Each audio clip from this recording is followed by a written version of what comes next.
Hello, I hope all is well. So today we're going to be looking at something I'd like to call Plexi magic, and we're of course talking about the Marshall Plexi. It's maybe an amp that scares a lot of people, or at least it scared me back in the day because of the sheer amount of volume that it put out. It was almost unusable without an attenuator. But what it turned out to be was this amazing kind of almost not completely clean, but you get this amazing texture for pedals and almost like a pedal platform with so much volume that you could shake the walls down. Luckily on the Fractal units and from the comfort of our own home, we don't have to suffer the same fate. So this is what we're going to be looking at today. So my FM3, I'm using the tele, so lower output pickups today, and we'll get to that. So quick build, have an in and an out.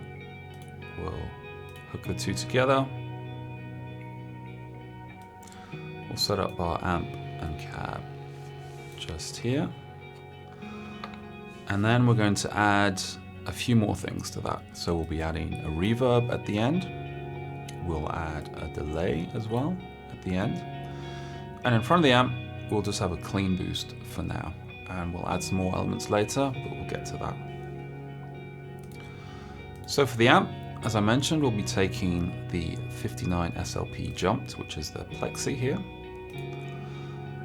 And stock settings. And with the cab, we'll be using Dyna-Cabs today. So we'll click here for Dyna-Cab. I'll be taking the 1960 TV cab on both sides. So this is like a greenback cab, not dissimilar to some of the early videos I did where we were picking specific GB cabs from the legacy types, but in this case we'll be using the Dyna-Cab feature. So on the one side we'll have a dynamic microphone, and the other side a condenser microphone. For the dynamic side, we're going to move things up to here, which is closer to the edge of the cap, and we're going to add a bit of distance, so 2 centimeters away. And then for the condenser side, we're going to leave it on the cap, but we're just going to add a tiny bit of distance. Right there. I like to think it gives maybe a bit more air or space to the tone, but it's just settings that seem to work well with this setup. And then for the low and high cut, we're going to have a low cut of 80 on both sides. And then the high cut, we're going to go a bit lower than our usual 10K. We're going to go to 8,000, so 8K on both the high cuts on both sides. So with the stock settings and the tele, this is the tone that we're getting.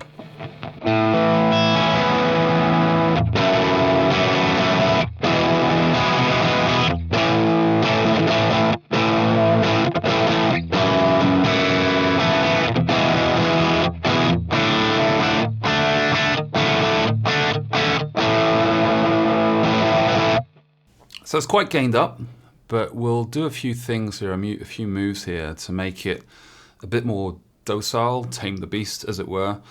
And we're going to pull the treble gain and the normal gain back down. So for this, I'd suggest taking anything between 3 or 4 on both of those gains. And by doing that, we take a bit of the edge off, and then it cleans things up a bit.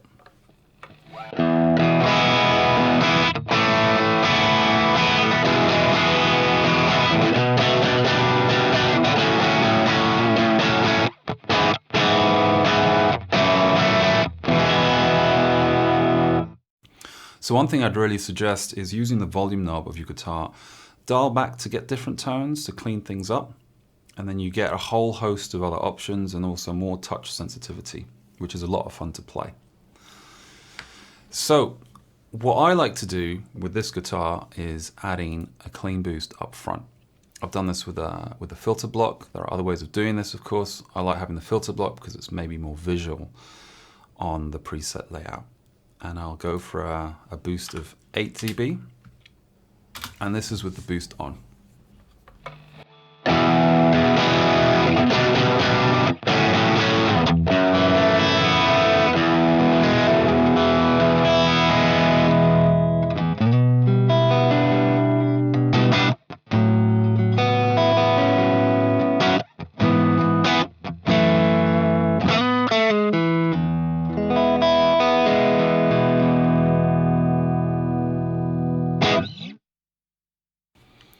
So you could see there, even with a relatively high boost in front of the amp, pulling back on the volume knob, I get this really kind of nice percussive kind of clean tone, which sounds really nice, I think, when you start adding some extra effects after the amp.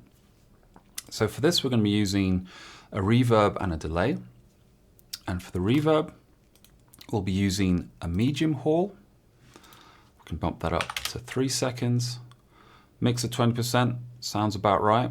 And the important thing here is in the EQ page, so this page, we're going to bump the low cut frequency up to 150. So by doing this, you get this really nice clear sounding reverb, which is very nice to play through. And so the same thing, but with the reverb now.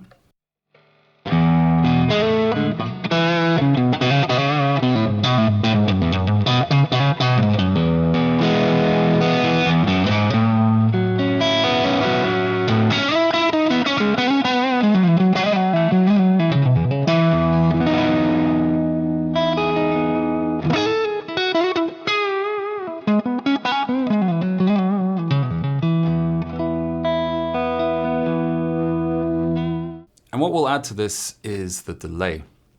So we'll put the delay in parallel here. I placed it on the same line for now, but now we'll move it to parallel. So to do that's really easy. Just move up the delay to there.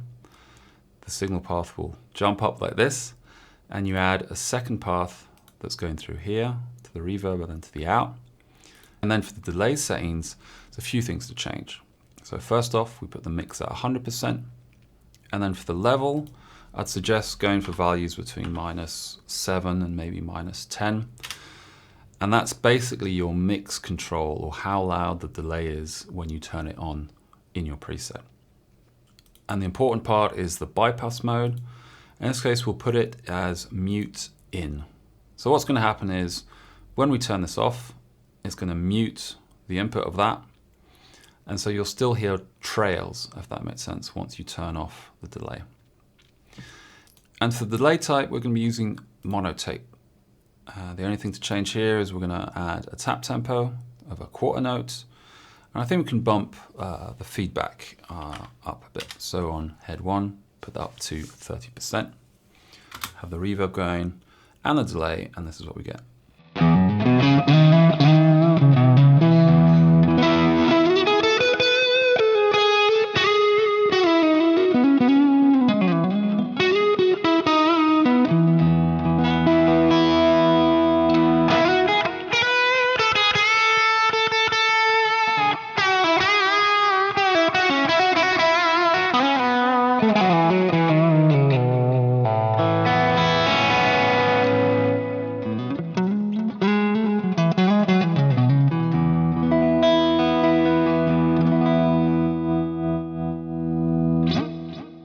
And that's already your basic tone, where you get to feel how the amp reacts to the volume knob and the sort of tones that you can get.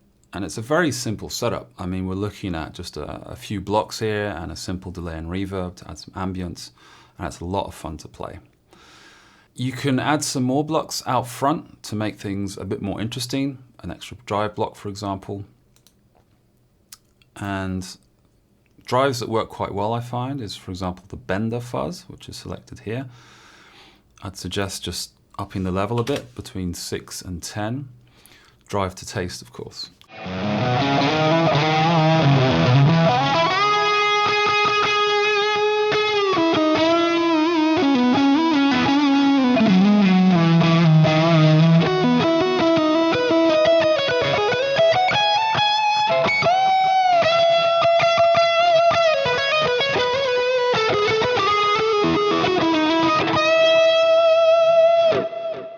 So in good tradition, here's one I baked earlier per se, and as you can see, there's a few extra blocks that have been added. Basically an extra drive, an extra phaser, which in this case will be a univibe, an extra delay in front of the amp, I'll get to that, and then a gate just after the amp and cab for a specific tone that I set up on a separate scene.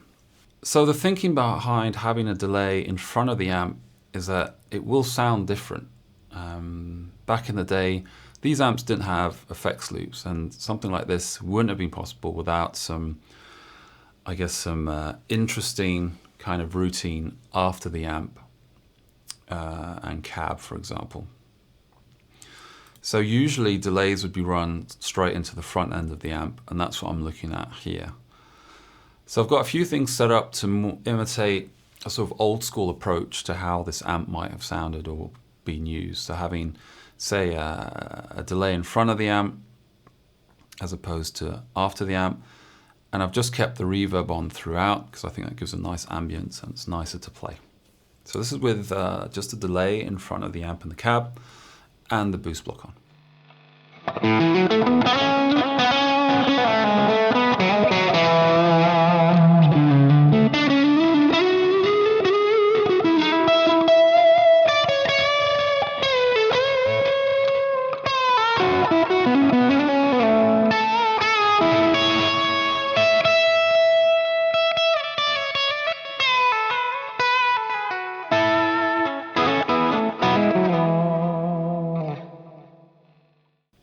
So one thing I'd like to note is that I've turned off the gate on the input on this preset. And depending on your preferences, you can of course turn this back on and set it to a value that best suits your guitar. The reasoning for this is that I'm in complete control then of, I guess, dynamics, or at least the volume going through. And by that I mean that if I'm turning the volume knob down or turning it down extremely low, the gate isn't sort of cutting in when I'm playing certain things. This is of course up to you, user preference on how you want to do this, but just a heads up, when you first load the preset, that gate is off, so it can be quite noisy depending on what you're playing. So with the delay in front, you're getting all the kind of saturation and breakup that you're getting from the amp as well. So something I changed on the amp to better suit the guitar is I've got the treble gain now at 4, normal gain at 3, pull down the bass a bit, but apart from that I haven't touched anything at all. And these extra blocks are for some extra kind of vibe and fun when using this kind of setup. So I've added a phaser here, and it's the stock settings of the classic vibe type, i.e. a univibe. And to finish off this video, I'll just do a quick playthrough of different sounds that you gain with this preset. This preset, of course, is free for download in the link below, or if you wish to leave a small donation, that's much appreciated. I just want to say huge thanks to people who've donated something small so far. It's a small gesture, but it really helps what I'm doing, and it's much appreciated. So thanks a lot for that. So I hope you like the preset. Thanks a lot for watching. If you like this kind of content, please drop a like and subscribe. It's much appreciated. Thanks a lot.